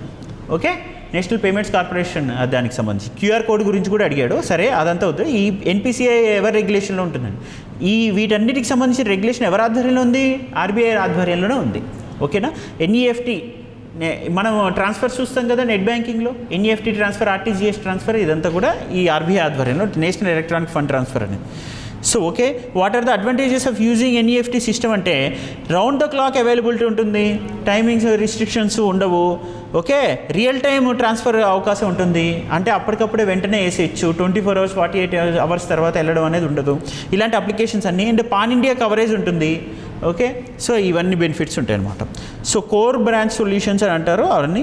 అంటే ఈ ఒక బ్రాంచ్లో నీకు అకౌంట్ ఉందంటే మొత్తం దేశం మొత్తం అకౌంట్ ఉన్నట్టే ఆ బ్యాంకుకి సంబంధించి. అండ్ ఆ బ్యాంకింగ్ సర్వీసెస్తో పాటు ఇతర బ్యాంకింగ్ సర్వీసెస్ కూడా ఇలాంటి ఎన్ఈఎఫ్టీ సర్వీసెస్ వాడుకోవాలంటే ఏ రిస్ట్రిక్షన్స్ లేకుండా ఏ బ్యాంక్ అయినా వేగంగా అప్పటికప్పుడే డబ్బులు వేసుకొచ్చి తిరిగి పొందొచ్చు. అలా ఇలాంటి ఆ కోర్ బ్యాంకింగ్ సొల్యూషన్స్ అనమాట, కోర్ బ్యాంకింగ్ సొల్యూషన్స్ అలా. Next, exchange rates state the value of one currency in terms of other currencies. Which one of the following statements with respect to exchange rate of currency is correct? See, మీరు fixed exchange rate ఉంటుంది, floating exchange rate ఉంటుంది. ఇప్పుడు ఉంది ఇప్పుడు 70 రూపాయలకి dollar దొరికింది, తర్వాత 80 రూపాయలకి డాలర్ దొరికింది. ఇప్పుడు దీనిలో ఏముంది, ఫ్లోటింగ్ ఉంది, డాలర్ రేటు పెరుగుతూ ఉంది రూపాయితో పోలిస్తే. సో ఫిక్స్డ్ ఎక్స్చేంజ్ రేట్ అంటే ఏంటి, ఒక సంవత్సరంలో సేమ్ ఎలా అయితే జీడిపి విషయంలో మనం ఒక రియల్ జీడిపి అని క్యాలిక్యులేట్ చేసుకునేటప్పుడు దాని ఇన్ఫ్లేషన్ పక్క పెట్టేసి అలానే కాన్స్టెంట్ ప్రైసెస్ అని చెప్పి ఒక కాన్స్టెంట్ ప్రైస్ తీసుకుంటున్నాము, అలానే డాలర్ రేటు పెరగడానికి సంబంధించిన ఇన్ఫ్లేషన్ని పక్కన పెట్టేసి ఒక స్థిర ధరల వద్ద మాత్రం డాలర్ లెక్కిస్తే, అది పైగా లెక్కించడంతో పాటు దాని ధరను మనం ఫిక్స్ చేస్తే మార్కెట్ ఎకానమీతో సంబంధం లేకుండా, మనం అంటే మనం కాదు, గవర్నమెంట్ ఖచ్చితంగా 70 రూపాయలకి $1 అని ఫిక్స్ చేసి పడేస్తే దాన్ని ఏమంటాం, ఫిక్స్డ్ ఎక్స్చేంజ్ రేట్ అన్నట్టుగా అది అర్థం. అదే ఫ్లోటింగ్ ఎక్స్చేంజ్ రేట్ అంటే ఏంటి, అసలు గవర్నమెంట్ ఏం డిసైడ్ చేయదు, డిమాండ్ అండ్ సప్లైని బట్టి డాలర్ డిమాండ్ పడిపోతే చీప్గా వస్తుంది, డాలర్ డిమాండ్ పెరిగితే చాలా కాస్ట్ అవుతుంది. సో దాన్ని బట్టి అది ఫ్లోటింగ్ ఎక్స్చేంజ్ రేట్ అవుతుంది. ఓకే, ఇప్పుడు ప్రెసెంట్ 1991 రీఫార్మ్స్ తర్వాత ఏం చేసింది government of India, floating exchange rate వైపు అడిగేసేసింది. అంతకుముందు ఫిక్స్డ్ ఎక్స్చేంజ్ రేట్ సిస్టమ్ని ప్లస్ మిక్స్డ్గా ఉండేది, కొన్ని ఏరియాస్లో ఫ్లోటింగ్ ఉండేది, కొన్ని అంశాలలో ఫిక్స్డ్ ఉండేది. ఓకే, ఇది ఇప్పుడు దీనివల్ల ఏంటి, ఫ్లోటింగ్ ఎక్స్చేంజ్ రేట్ వల్ల ఇన్వెస్ట్మెంట్స్ వేగం పెరుగుతుంది. ఎందుకని, డాలర్ అవైలబిలిటీ అవుతుంది, ఖచ్చితంగా ఈ బ్రాంచెస్లోనే డాలర్ దొరకాలి, అండ్ డాలర్ తీసుకోవాలంటే రెస్ట్రిక్షన్స్ ఉండాలి, ఇలాంటివన్నీ ఉండేవి, అండ్ ఈ ధరకే తీసుకోవాలి, ఇలా ఉండేది. ఇప్పుడు అలా లేదు కదా. సో మార్కెట్లో నీ వస్తువులకి డిమాండ్ పెరిగిందనుకో డాలర్ రేటు తగ్గుతుంది, నీ వస్తువులకి డిమాండ్ తగ్గిందనుకో డాలర్కి డిమాండ్ పెరగచ్చు. ఎందుకంటే నీ వస్తువుకి డిమాండ్ తగ్గితే నువ్వు ఎక్స్పోర్ట్ ఎక్కువ చేసుకోలేవు, వేరే వాడి వస్తువుకి డిమాండ్ పెరిగితే నువ్వు ఇంపోర్ట్ ఎక్కువ చేసుకుంటావు, కాబట్టి డాలర్ రేటు పెరుగుతుంది. ఓకే, సో ఇలా దీన్ని బట్టి అంటే మార్కెట్లో డిమాండ్ అండ్ సప్లై మెకానిజం వచ్చేసింది డాలర్ విషయంలో. సో ఇలా అడ్వాంటేజెస్ డిసడ్వాంటేజెస్, ఇది కొంత analytical mains oriented and also it is helpful for prelims. మీరు కొంత 360 degreesలో చేయాలని నేను చెప్పాను కదా, ఇప్పుడు నేను ఎలా అప్లై చేస్తున్నానో దాన్ని మీరు చదివేసి అలా మీరు లైఫ్కి అప్లై చేయాలి. ఓకే, కాన్సెప్ట్ని బాగా అప్లై చేయాలి, నేర్చుకోవాలి, అండర్స్టాండింగ్ ఉండాలి. ఓకే, నేను చెప్పేది ఎలా ఉందంటే మీరు చదువుకొని మీరు అప్లై చేసుకునే విధానం తగ్గట్టుగా వెళ్తుందనమాట. నేను నేర్పిస్తున్నా ఇక్కడ, ఓరియంటేషన్ డెవలప్ చేస్తున్నా, అది బాగా క్యాచ్ చేయండి. Next, with reference to the asset reconstruction companies in India, which of the following statements are correct? ఇప్పుడు సర్ఫేసీ యాక్ట్ అని తెలుసు కదా, securitisation and reconstruction of financial assets and enforcement of securities interest act 2002. ఇందులో ఆ bonds కాదు, ఇప్పుడు మీకు ఎవరైనా అప్పు చేశారో, అప్పు తిరిగి చెల్లించలేదు, అప్పుడు ఆ చెల్లించిన పక్షంలో దాన్ని ఎలా సెక్యూరిటైజ్ చేయాలి, ఎలా మళ్ళీ తిరిగి మానిటైజ్ చేసుకోవాలి. ఓకే, అది ఈ దివాలా తీస్తున్నటువంటి సంస్థలు కానీ వ్యక్తులు కానీ తిరిగి మళ్ళీ మన డబ్బులు మళ్ళీ తిరిగి ఎలా తెప్పించుకోవాలి అంటే గవర్నమెంట్ ముఖ్యంగా డెప్ట్ రీస్ట్రక్చరింగ్ ప్లాన్స్ కొన్ని తీసుకొని రావడం కానీ, అసెట్ రీకన్స్ట్రక్షన్ చేయడం కానీ. అసెట్ రీకన్స్ట్రక్షన్ అంటే ఏం లేదు, ఇప్పుడు ఒకడు ఉన్నాడు, అది దివాలా తీస్తుంది, వాడు చేయలేకపోతున్నాడు, ఇన్సాల్వెంట్ స్టేజ్లో ఉంది, ఇంకా దివాలాకి వెళ్ళాల. Insolvent is a precursor to the దివాలా. ఇంకా లేవు, ఇప్పుడు ప్రస్తుతం అతను ఇన్సాల్వెంట్ స్టేజ్లో ఉన్నాడంటే దివాలా తీయడానికి దగ్గరికి వెళ్తున్నాడు, పూర్తిగా తీయలా. బ్యాంక్రప్ట్ అయ్యాడంటే పూర్తిగా దివాలా తీసాడు కాదు, ఎందుకు పనికిరాదు, ఆ స్టేజ్కి వెళ్ళిపోతుంది. సో ఇన్సాల్వెంట్ స్టేజ్లో ఉన్నప్పుడు నువ్వేం చేస్తావు? ఇన్సాల్వెన్సీ, బ్యాంక్రప్సీ ఇలాంటి వాటిల్లో ఫస్ట్ వెళ్ళి ఒక వ్యక్తి ఎవరైతే డెవలప్ చేయగలుగుతాడో, ఇతను చేయలేకపోతున్నాడో అతనికి అప్పచెప్తే అతను ఎంతో కొంత ఇచ్చి కొనుక్కోవడమో, లేదా అప్పున్నవాడు ఉన్నాడు కదా, వాడికి అందులో కొన్ని షేర్స్ ఇవ్వడమో, డెప్ట్ రీస్ట్రక్చరింగ్ ప్లాన్. ఓకే, ఇందులో ఉన్న ఈక్విటీస్ అతనికి ఇవ్వడం, అప్పుని ఈక్విటీగా కన్వర్ట్ చేయడము, ఇలాంటివి చేస్తాడనమాట. అది ఐబీసీలో వచ్చింది, ఇన్సాల్వెన్సీ అండ్ బ్యాంక్రప్సీ కోడ్లో వచ్చి డిఫరెంట్ మెకానిజమ్స్ అంతకుముందు ఫాలో అయ్యారు, డెప్ట్ రీస్ట్రక్చరింగ్ ప్లాన్స్ ఇలాంటివి ఫాలో అయ్యారు. సరే, అయితే వీటన్నిటికన్నా ముందు మనకి ఏమొచ్చింది? సర్ఫేసీ యాక్ట్ వచ్చింది 2002లో. ఏం చెప్పేవారంటే అసెట్ రీకన్స్ట్రక్షన్ ఒక స్పెషల్. ఫస్ట్ అసెట్స్ రీకన్స్ట్రక్షన్ అంటే ఏంటిది, దేనికి సంబంధించింది? నిరర్ధక ఆస్తులకు సంబంధించి. అప్పుడు భారం పెరిగిపోతే అప్పుడు దాన్ని రీకన్స్ట్రక్ట్ చేయాలి ఆ అసెట్స్ని. అది అసెట్టే, కానీ ఏ రకమైన అసెట్? అది నిరర్ధకమైన ఆస్తి. Okay, non performing asset, it cannot produce anything, it is non performing one. So ఆ కంపెనీ ఒక స్పెషలైజ్డ్ ఫైనాన్షియల్ ఇన్స్టిట్యూషన్ అనమాట, ఈ asset reconstruction company, to deal with these NPS. Okay, నేను ఇందాక చెప్పాను కదా, ఒకటికి అప్పు ఉంది, వాడు డీల్ చేయలేకపోతున్నాడు, ఎవరికి అప్పు చెప్తున్నావు? అసెట్ రీకన్స్ట్రక్షన్ కంపెనీకి అప్పు చెప్తావు. అప్పుడు ఈ అసెట్ మొత్తాన్ని చాలా చీప్గా అతను కొనుక్కొని దాన్ని జాగ్రత్తగా నిర్వహించవచ్చు, లేదా ఇతనే మేనేజరియల్ పొజిషన్కి వచ్చి నేను దీన్ని డెవలప్ చేసుకుంటూ మెల్లమెల్లగా అందులో వస్తున్న దాంట్లో కొంత షేర్ రెవెన్యూ తీసుకోవచ్చు. ఇలా రకరకాల పద్ధతుల్లో నేను ఏం చేస్తాను, దాన్ని రీకన్స్ట్రక్ట్ చేస్తా. ఆ రీకన్స్ట్రక్ట్ చేయడానికి నేను పెట్టుకున్న ఒక కంపెనీ, ఏం కంపెనీ అది? Asset reconstruction company. ఈ కంపెనీ ఏం చేస్తుంది? ఇదొక సర్వీస్ ప్రొవైడ్ చేస్తుంది. ఎవరికి చేస్తుంది? దివాలా తీసేసిన వాళ్ళకి. ఏ రకమైన సర్వీస్? ఆల్రెడీ వాడిని ఆ ప్రాబ్లమ్ని టేకప్ చేయడం, ఆ ప్రాబ్లమ్ని సాల్వ్ చేసుకొని ఇది లబ్ధి పొందడం దీని. సో అలాంటి వాళ్ళకి అమ్ముకుంటే ఈ ఎన్పిఎస్లో ఎంతో కొంత రిటర్న్ అన్నా మన చేతికి వస్తుంది, లేదా అలాంటి వాళ్ళు దాన్ని టేకప్ చేస్తే ఎన్పిఎస్ సంబంధించిన ఎంతో కొంత రిటర్న్స్ మనకి రావడానికి అవకాశం ఉంటుంది, బ్యాంకులకి రావడానికి అవకాశం ఉంటుంది. Okay next, bad assets from banks and financial institutions so that the latter can clean up their balance sheets. So స్లోగా ఏం చేస్తాం, బ్యాంకులకి ఎన్పిఎస్ లిస్ట్ అంతా పెరిగింది. బ్యాలెన్స్ షీట్ అంటే రిసిప్ట్స్ ఎక్స్పెండిచర్ ఎవ్రీ ఇయర్ వచ్చేస్తుంది. ఆ రిసిప్ట్స్ ఎక్స్పెండిచర్లో ఎన్పిఏ లిస్ట్ అంతా చూసుకుంటే, అరే బాబు నీకున్నటువంటి ఆస్తులు అని పేరు చెప్తున్నావు, అందులో మానిటైజింగ్ కెపాసిటీ ఉన్నటువంటి ఆస్తులు ఎంత అంటే దాన్ని పర్ఫార్మింగ్ స్థాయికి వచ్చి దాన్ని ఉత్పాదక సామర్థ్యం పెరిగి ఇంకా ఉత్పత్తి పెంచి దాన్ని లోన్ ఇతరులకు ఇచ్చి అది ఇంకా ఆస్తులు క్రియేట్ చేసే సామర్థ్యం ఉన్నవి 90%. 90 రూపాయలే నీ దగ్గర ఉన్న 100 రూపాయల్లో 90 రూపాయలకే తిరిగి ఇంకా డబ్బులు సంపాదించే సామర్థ్యం ఉంది, మిగతా 10 రూపాయలకి లేదు. ఆ 10 రూపాయలు బ్యాలెన్స్ షీట్లో ఏమన్నట్టు? నిరర్ధక ఆస్తి. ఆ నిరర్ధక ఆస్తి ఆ బ్యాలెన్స్ షీట్లో మరి తీసేసి జాగ్రత్తగా దాన్ని పాజిటివ్గా మార్చుకోవాలంటే ఏం చేయాల్సి వస్తుంది? ఈ అసెట్ రీకన్స్ట్రక్షన్ కంపెనీకి అప్పచెప్తే వాడు అట్లీస్ట్ 2 రూపాయలు వచ్చేటట్టుగానే ప్లాన్ చేస్తాడు. అమ్మయ్య నా బ్యాలెన్స్ షీట్ కొంత పాజిటివ్ ఉన్నది, మరీ ఇలా వెళ్ళకుండా డౌన్ఫాల్ అవ్వకుండా చూసుకోవచ్చు. ఓకే, సో అండ్ బ్యాలెన్స్ షీట్లో కూడా కొంత క్లారిటీ వస్తుంది, అంటే అసెట్స్లో రిస్క్ వెయిటెడ్ ఎంత, నాన్ రిస్క్ వెయిటెడ్ ఎంత అని క్లారిటీ తెచ్చుకోవచ్చు.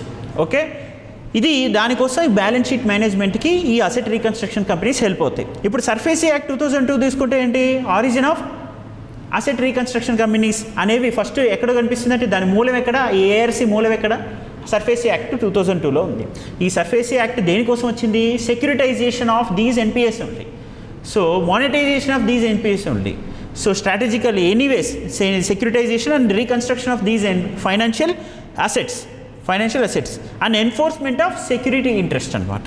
2002లో వచ్చింది. దాని తర్వాత ఈ సెక్షన్ ఇది 2 Clause 1 of act explains the meaning of what is asset securitisation and on these lines similarly ARC are also elaborated under section 3 of the act అని చెప్తున్నారు. సో ఇది సర్ఫేసీ యాక్ట్కి సంబంధించి. With reference to insolvency and bankruptcy code consider the following statements అంటున్నారు. National company law tribunal అనేది చూడండి has jurisdiction over individuals and partnership firms other than limited liability partnerships. ఇక్కడ మీరు కంపెనీస్ యాక్ట్ అని ఇవన్నీ ఉంటాయి. మీరు ఓకే ఒకసారి చూడండి. ఏదైనా కంపెనీస్ యాక్ట్కి సంబంధించి సరే నేషనల్ కంపెనీ లా ట్రిబ్యునల్ ఏం చేస్తుందంట, దీనికి సంబంధించిన ప్రాబ్లం ఏంటంటే ఆ కంపెనీకి సంబంధించినటువంటి డిస్ప్యూట్స్ని రిజాల్వ్ చేయడానికి వచ్చినటువంటి ట్రిబ్యునల్ ఇది. ఓకే, ఈ tribunal jurisdiction over individuals and partnership firms other than limited liability partnerships అని అంటున్నారా, that is wrong. Okay, that is wrong. Next ఇంకోటి డెప్ట్ recovery tribunal has jurisdiction over companies and limited liability partnerships అంటున్నారు. So ఇప్పుడు ఏం చేస్తుంది ఈ insolvency bankruptcy code ఈ నేషనల్ కంపెనీ లా ట్రిబ్యునల్ ఏదైతే ఉందో దానికి అట్రిబ్యూట్ చేసింది ఈ ప్రాబ్లమ్ సాల్వ్ చేయాలి, ఈ డిస్ప్యూట్ రిజాల్వ్ చేయాలి, దీనికి సంబంధించిన డిస్ప్యూట్స్ అసలు టేకప్ చేయాలంటే ఆ జ్యూరిస్డిక్షన్స్ ఎవరి పరిధిలోకి కూడా తీసుకెళ్ళింది, ఐబీసీ అనేది కంపెనీ లా ట్రిబ్యునల్ పరిధిలోకి తీసుకెళ్ళింది అండర్ దిస్ కంపెనీస్ యాక్ట్ అనమాట. ఓకే, కంపెనీస్ యాక్ట్ అనేది పర్టికులర్ ఇయర్ అనేది చాలా అమెండ్మెంట్స్ అవుతూ వచ్చింది. 1956లో అయిన తర్వాత రీసెంట్ అమెండ్మెంట్స్ 2013లో అయింది, రీసెంట్ కూడా అమెండ్మెంట్స్ అవుతుంటాయి. ఓకే, అయితే ఇంకా ఐబీసీ అనేది 2016లో వచ్చింది. ఆ తర్వాతనే ఈ ఐబీసీ ఏం చేసింది జ్యూరిస్డిక్షన్స్ ఎవరి పరిధిలోకి ఇచ్చింది, ఇన్సాల్వెన్సీ డిస్ప్యూట్స్ ఏమైనా వచ్చినా కూడా కొన్ని నేషనల్ కంపెనీ లా ట్రిబ్యునల్కి ఇచ్చింది. ఓకే, ఇచ్చి డెప్ట్ recovery tribunal as the adjudicating authorities for resolution of insolvency, liquidation and also bankruptcy. దీనికి సంబంధించిన అడ్జుడికేషన్ అంటే జడ్జిమెంట్ ఇవ్వడం, తీర్పు ఇవ్వడం, ఇచ్చి ఏ సమస్య పరిష్కరించాలి, రుణగ్రస్తమైన సంస్థల రుణభారాన్ని తగ్గించే ప్రక్రియ కానీ లేదా దివాలా స్థితికి చేరుకున్న వాటిని తిరిగి పరిరక్షించడం కానీ. ఇంక పరిరక్షించడం అంటే ఇంకేం ఉండదు కదా, దివాలా తీసేసి వాటి ఆస్తులు అమ్ముకొని ఏదో రకంగా ఎంతో రూపాయో ₹2 తెచ్చుకోవాలి. Next NCLT is regulated by companies act whereas డెప్ట్ restructuring tribunal is regulated by SARFAESI act. ఇక్కడ ఎన్సీఎల్టీ అనేది దేని ఆధ్వర్యంలో ఉంది, కంపెనీస్ యాక్ట్. అసెట్ రీకన్స్ట్రక్షన్ అనేది దేని ఆధ్వర్యంలో ఉంది, SARFAESI act. Okay, so IBC ఎవరికి అట్రిబ్యూట్ చేసింది, సర్ఫేసీ యాక్ట్కా కాదు, కంపెనీస్ యాక్ట్. ఓకేనా, ఐబీసీ ఎవరికి చెప్తుంది, companies act. Under companies act ఈ ఎన్సీఎల్టీకి ఇస్తుంది. ఈ ఇన్సాల్వెన్సీ ఇష్యూస్ చూసుకో, అడ్జుడికేట్ చేయి, దీనికి సంబంధించినవి ఇంకా బ్యాంక్రప్ట్ అయితే ఇంకా దాన్ని ఇంకా పరిష్కరించని చెప్తుంది అనమాట. సో డెప్ట్ రీస్ట్రక్చరింగ్ ట్రిబ్యునల్ ఏమో సర్ఫేసీ పరిధిలోకి వెళ్తుంది. ఓకే, ఈ ట్రిబ్యునల్ ఏది ఐబీసీ రిలేటెడ్ ఏమైనా ఇష్యూస్ ఉంటే దేని పరిధిలోకి వెళ్తున్నాయి, ఎన్సీఎల్టీ పరిధిలోకి వస్తుంది. ఓకే, సో ఇలా మీకు ఇది పర్ఫెక్ట్ కాంపిటీషన్, మోనోపోలిస్టిక్ కాంపిటీషన్, ఆలిగోపోలీ ఇవన్నీ అంటే ఏంటో చూడండి. ఇప్పుడు పర్ఫెక్ట్ కాంపిటీషన్ అంటే ఏం జరుగుతుందో తెలుసా, చాలామంది ప్రొడ్యూసర్స్ ఉంటారు, ఉత్పత్తిదారులు ఉంటారు, సిమిలర్ ప్రొడక్ట్స్ని వాళ్ళు అమ్ముతూ ఉంటారు. ఇందులో కొంత ఫెయిర్ కాంపిటీషన్ ఉంటుంది. బట్ ఇక్కడ మోనోపోలీ అంటే ఏం జరుగుతుందో తెలుసా, ఒకటే ప్రొడ్యూసర్ ఉంటాడు, ఒకటే కమ్యూనిటీ, వాడి చేతిలోనే అన్నీ ఉంటాయి. ఓకే, నెక్స్ట్ మోనోపోలిస్టిక్ కాంపిటీషన్ అంటే many producers selling differentiated products. So oligopoly అంటే ఏంటి, few producers selling similar or more similar products. ఇది ఎలాంటిదంటే ఎగ్జాంపుల్ ఇక్కడ సెలూన్ ఉంది. ఓకే, ఆ సెలూన్ ఏమవుతుంది, చాలామంది పెట్టుకుంటారు. టెక్స్టైల్ ఉంది, చాలామంది పెట్టుకుంటారు. ఒక టెక్స్టైల్ ధరల వల్ల ఇంకో టెక్స్టైల్కి కానీ, ఒక సెలూన్ ధరల వల్ల ఇంకో సెలూన్ మీద కానీ ఎఫెక్ట్ పడదు. సో సిమిలర్ సర్వీసెస్ చాలామంది ఇస్తారు, సిమిలర్ ప్రొడక్షన్ చేస్తారు. సో ఫ్యూ ప్రొడ్యూసర్సే చేస్తారు, అది సెల్లింగ్ ఆల్మోస్ట్ సిమిలర్ ప్రొడక్ట్స్ చేస్తారు. సో దీనిలో కాంపిటీషన్ అనేది చాలా తక్కువ. ఒలిగోపోలీలో కాంపిటీషన్ వల్ల ఎఫెక్ట్ తక్కువ. అతనికన్నా బెస్ట్ ఇవ్వాలని ఇతనికన్నా బెస్ట్ ఇవ్వాలని అనుకున్నా అది సాధ్యం కాదు. ఎందుకని, కటింగ్ అందరూ చేయించుకోవాలి, గడ్డం అందరూ చేయించుకోవాలి, ఎవరి రేటుకి తగ్గట్టు వాళ్ళు చేయించుకుంటారు. అసలు ఏ ఫ్యాషన్ నాకు అవసరం లే, ఏదో ఒకటి కొట్టి పంపి అని అన్నాడు అనుకోండి, ₹20 చేయించుకుంటాడు, పని అయిపోతుంది. అలాంటి వాళ్ళు కూడా సేల్ అవ్వగలరు. ఇందులో కాంపిటీషన్తో సంబంధం లేదు. అరే నేను క్వాలిటీ ఇవ్వకపోతే నాకు దగ్గరికి రారు అనే పరిస్థితి ఎవరికి ఉండొచ్చు. మేము మోస్ట్లీ ఆ చుట్టుపక్కల ఫుడ్ ఐటమ్స్ కూడా కొన్నిసార్లు ఒలిగోపోలీ పరిధిలోకి కొన్ని ఏరియాస్లో రావచ్చేమో. ఎందుకంటే మనం పర్టికులర్గా దీన్ని డిఫైన్ చేయడానికి రాదు, అది మార్కెట్ అసెస్మెంట్ని అనాలిసిస్ని బేస్ చేసుకొని వస్తుంది. ఇప్పుడు దేనికి సంబంధించి ఒలిగోపోలీ అనేవి అంటే ఎవరి కాంపిటీషన్ అనేది ఉండదు. ఎవరి సంబంధించిన మేనేజరియల్ డెసిషన్స్ వల్ల, ప్రైస్ డెసిషన్స్ వల్ల ఎవరి మీద ఎఫెక్ట్ ఉండదు. సో ఫ్యూ ప్రొడ్యూసర్స్ ఉంటారు, సేల్ చేస్తారు, సేల్ చేసినా కూడా వాళ్ళ ఇంపాక్ట్ అండ్ సిమిలర్ ప్రొడక్ట్స్ ఉంటాయి, ఏమీ ఇతరుల మీద పడకుండా ఉంటుంది అనమాట. Which one of the following equals personal disposable income? Personal disposable income అంటే నేను సింపుల్గా చెప్తాను, నేషనల్ ఇన్కమ్ అని కూడా నాకు వచ్చిన డబ్బులు ఉన్నాయి, ఆ డబ్బుల్లో నేను ఏం చేయాల్సి వస్తుంది, ట్యాక్సీలు కట్టాల్సి వస్తుంది. బట్ ఈ ట్యాక్సీలు కట్టిన గవర్నమెంట్ నుంచి నాకు ఎట్ ద సేమ్ టైం ఏమవుతుంది, సబ్సిడీస్ వస్తాయి. ఓకే, సో సబ్సిడీ కూడా నా అకౌంట్లోనే వచ్చి చేరుతుంది. సో నేను పర్సనల్ డిస్పోజబుల్ ఇన్కమ్ అంటే ఏం చేయాల్సి వస్తుంది, ట్యాక్సీలు తీసేస్తాను, నాకు వచ్చిన అదనపు ఇన్కము నేను సంపాదించుకుందే కాకుండా అదనంగా వచ్చినవి ఎవరు, గవర్నమెంట్ నుంచి వచ్చిన ట్రాన్స్ఫర్ ప్రైసింగ్ అంటారు. అది ట్రాన్స్ఫర్ ప్రైసింగ్స్ అంటారు. గవర్నమెంట్ ట్రాన్స్ఫర్ ప్రైసింగ్ అంటే రెండు అర్థాలు వస్తాయి. ఒకటి గవర్నమెంట్ సబ్సిడీస్ ఇచ్చే వాటిని ట్రాన్స్ఫర్ ప్రైసింగ్ అనే అర్థంలో వస్తుంది. ఇంకొకటి ట్రాన్స్ఫర్ ప్రైసింగ్ అంటే వేరే దేశానికి సంపదని తరలించుకొని మళ్ళీ దాన్ని లెజిటిమైజ్ చేసుకోవడం, అలాంటి పద్ధతులు ఉంటాయి. రౌండ్ ట్రిప్పింగ్ లాంటి పద్ధతులు ఉంటాయి, అలాంటివి కూడా transfer price, base erosion, profit shifting లాంటి పద్ధతులు అనమాట. సో ఓకే, సో ఇప్పుడు ఇక్కడ మాత్రం డిస్పోజబుల్ పర్సనల్ ఇన్కమ్ ఫార్ములా అంటే నేను కట్టేటువంటి ట్యాక్సులు పోగా నాకు వచ్చినటువంటి ట్రాన్స్ఫర్ ప్రైసింగ్ కలుపుకొని అండ్ పర్సనల్ ఇన్కమ్ కలుపుకొని పర్సనల్ డిస్పోజబుల్ ఇన్కమ్ అవుతుంది అనమాట ఓవరాల్గా. So next, which one of the following is an example of a price floor? Price floor ఇక ఒక థ్రెషోల్డ్ పెడతా, ఈ ప్రైస్కే దాన్ని కొనాలి, అమ్మాలి అని పెడతాను. మినిమం అట్లీస్ట్ ఈ ప్రైస్ అన్న దానికి చెల్లించాల్సిందే, తప్పదు. ఎందుకంటే వాళ్ళు దాన్ని సేల్ వల్ల వాళ్ళు బతకాలంటే, వాళ్ళు దానికి కావాల్సినటువంటి కనీస మద్దతు నేను ప్రకటించాల్సిందే. దాన్ని ఏమంటాం, ఫ్లోర్ ప్రైస్ అంటాం. Price floors are used by the government to prevent prices from being too low. Okay, వీళ్ళు మరీ దాన్ని తగ్గించి ఇక్కడ ఉన్నటువంటి ఉత్పత్తిదారులు నష్టపోయే స్థితికి వెళ్లకుండా, ముఖ్యంగా వ్యవసాయ ఉత్పత్తిదారులు ఎవరైతే ఉంటారో నష్టపోకుండా చూడడానికి ఈ ప్రైస్ ఫ్లోర్ అనేది తీసుకొని రావడం జరుగుతుంది. గవర్నమెంట్ ఫిక్స్ చేస్తుంటుంది to prevent them to be exploited by these mediators అనమాట. ఎస్పెషల్లీ ఈ ప్రైస్ ఫ్లక్చుయేషన్ మీద డిపెండ్ అయి ఉంటారు వాళ్ళు, కావాలని పెరిషబుల్ గూడ్స్ విషయంలో ఇలాంటి పెగ్గింగ్ పాల్పడతారు. Next, consider the following statements about joint stock company. ఇక మీకు కొన్ని మీరు అన్నారు కదా నిన్న sir different types of questions అని. ఇప్పుడు ఇక్కడ నుంచి ఒకసారి బడ్జెట్కి రండి. ఇప్పుడు 12th క్వశ్చన్ చూడండి, అన్ని కాన్సెప్ట్స్ ఉన్నాయి. ఎగ్జాంపుల్ ఇది ఎలా చదవచ్చు అనుకోండి. ఇప్పుడు ఫిజికల్ డెఫిసిట్ అంటాం. సాధారణంగా ఫిజికల్ డెఫిసిట్ అనగానే మార్కెట్ బారోయింగ్స్ అని వేసేస్తారు. మార్కెట్ బారోయింగ్స్, ఈ మార్కెట్ బారోయింగ్స్ అని వేసేయకుండా అసలు మనకు అర్థం కావాలి. ఫస్ట్ ఫిజికల్ డెఫిసిట్, ఫస్ట్ మనకి గవర్నమెంట్ అనగానే గవర్నమెంట్కి సంబంధించిన బ్యాలెన్స్ షీట్ తీసుకుంటే ఏమొస్తాయి, ఫస్ట్ రెవెన్యూ ఎక్స్పెండిచరు వస్తుందా లేదా, రెవెన్యూ రిసిప్ట్స్ అంటే రెవెన్యూ రిసిప్ట్స్ వస్తాయి, రెవెన్యూ ఎక్స్పెండిచర్ వస్తుంది, దాంతోపాటు క్యాపిటల్ రిసిప్ట్స్ వస్తాయి, నెక్స్ట్ క్యాపిటల్ ఎక్స్పెండిచర్ వస్తుంది. సరే, ఇప్పుడు మనం రెవెన్యూ రిసిప్ట్స్, క్యాపిటల్ రిసిప్ట్స్ వీటన్నిటి స్టోరీ చూస్తే టోటల్ ఎక్స్పెండిచర్లో నుంచి టోటల్ రిసిప్ట్స్ అనేది తీస్తే జీరో అయిపోతుంది. అది బడ్జెట్ అనేది ఎప్పుడు అలానే జీరో పెట్టుకుంటారు.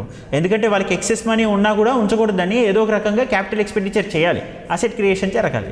ఓకే, సరే, ఇప్పుడు ఈ టోటల్ ఎక్స్పెండిచర్లో నుంచి నేను ఏం చేస్తానంటే టోటల్ ఎక్స్పెండిచర్ మైనస్ ఏంటి, నాన్ డెప్ట్ receipts,